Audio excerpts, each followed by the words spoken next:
e o Santos ficou totalmente desfigurado. Então, muito na conta do Bustos.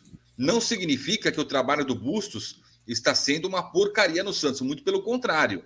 Ele conseguiu uma evolução de uma hora para outra, assim, que é algo que o santista não vê. Posso falar para você, desde a final da Libertadores contra o Palmeiras, que valeu para o 2020, mas foi disputado em janeiro de 2021. O trabalho do Bustos é um trabalho bacana, mas de vez em quando ele tem esses negocinhos, essas coisinhas assim, sabe que treinador tem? Essas convicções. Eu não sei se é superstição, não sei o que é, mas botou no mato ontem o Santos, né? O Santos perdeu a chance de assumir a liderança do Campeonato Brasileiro. Lembrando o Fabian Bustos aí, que estava dirigindo o Barcelona aí, que enfrentou o Flamengo, enfrentou o Fluminense também, Fabian Bustos. Marcelo, e passa a bola para Marcelo e Lucas. Vocês têm alguma pergunta aí para o Fabiano sobre o Santos? O Santos começou o campeonato, fui no jogo, né, contra o Fluminense, muito recuado, muito atrás, o que gerou aquela coluna do Juca Kfouri, né, e toda a polêmica e tudo mais. Mas depois o Santos tracionou, né? O fato é que o Santos ele estava ali jogando do jeito que podia, né? Eu queria saber, o Santos tem um compromisso com a história? Tem, mas tem hora que, Fabiano, me parece, naquele dia do Maracanã, me parecia que não havia uma outra saída para o Santos. O Santos estava ali no início do processo, contra o campeão carioca, o Fluminense muito motivado, era o primeiro jogo do campeonato e tudo isso. Como é que a galera está recebendo? A galera faz essa cobrança mesmo? Essa cobrança por futebol ofensivo, futebol bonito, que nem sempre pode ser oferecido, ou a torcida do Santos vai fechar com o time da forma que der?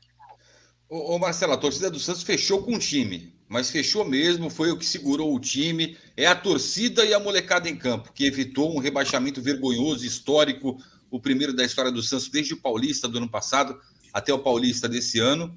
Mas abrindo parênteses aqui, mesmo jogando recuado contra o Fluminense, a gente tem que lembrar que não foi dado um pênalti claro no Angulo no final do jogo, né? Exatamente.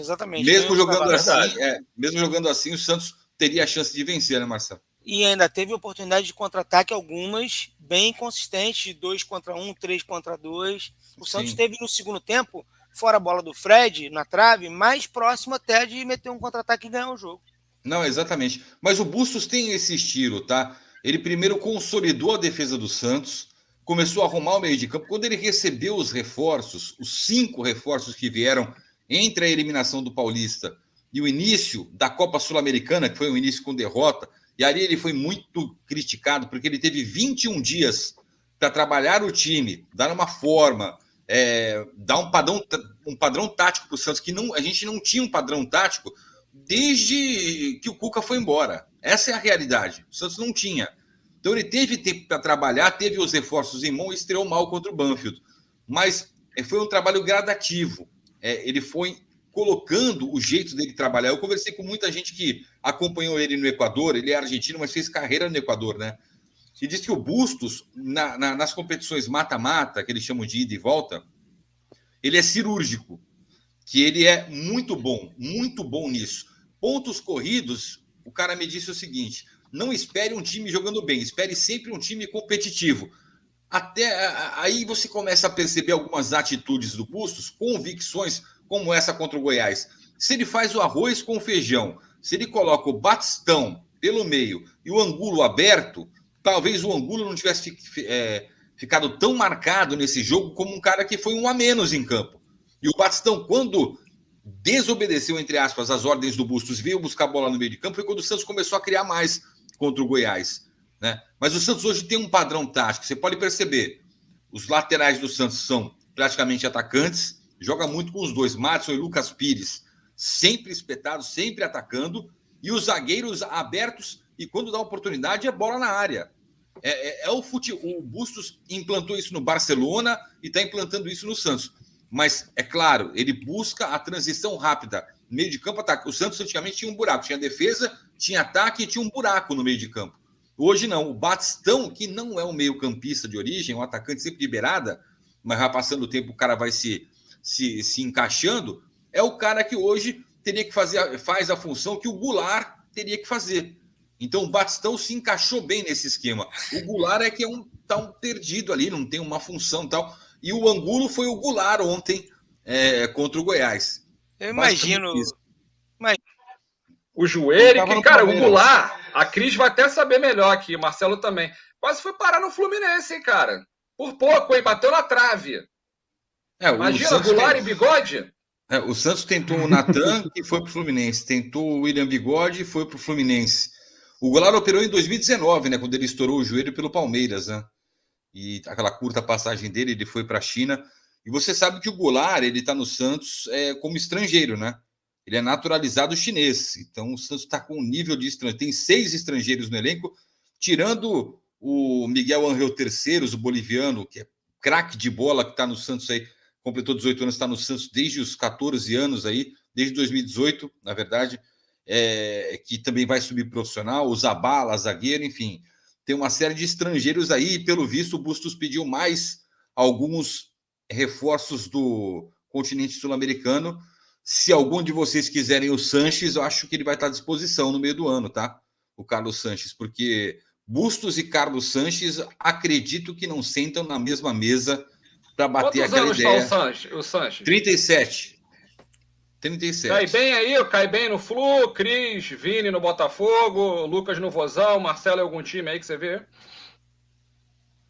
Não sei, ué. Olha, no Fluminense, pela idade, ele está dentro do protocolo.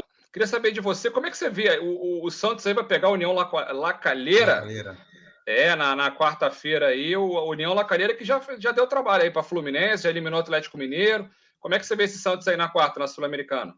Então, o Santos depende só dele na Sul-Americana, né? Depois que venceu a primeira partida da Era Bustos fora de casa com o time reserva, o Santos começou a respirar no grupo C, passa um só.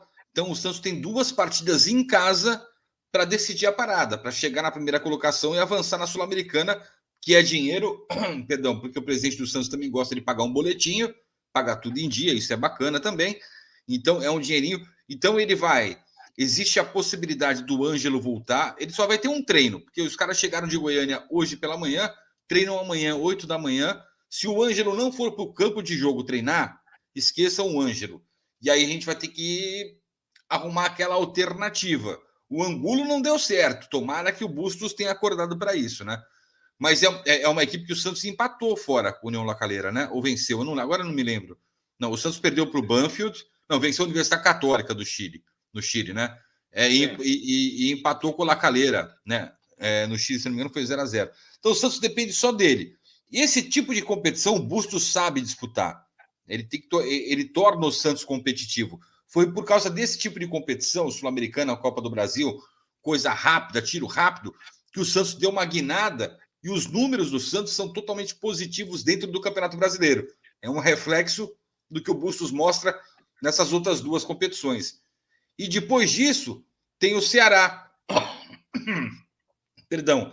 Na Arena Barueri, mando do Santos vai ser na Arena Barueri, do meu amigo Dorival Júnior. Dorival Júnior, eu tive a oportunidade de acompanhar ele em 2010, né, quando ele foi campeão da Copa do Brasil, paulista pelo Santos de Neymar, aquela galera toda, Paulo Henrique Ganso, que não sei o que está fazendo no Fluminense, devia estar aqui, né?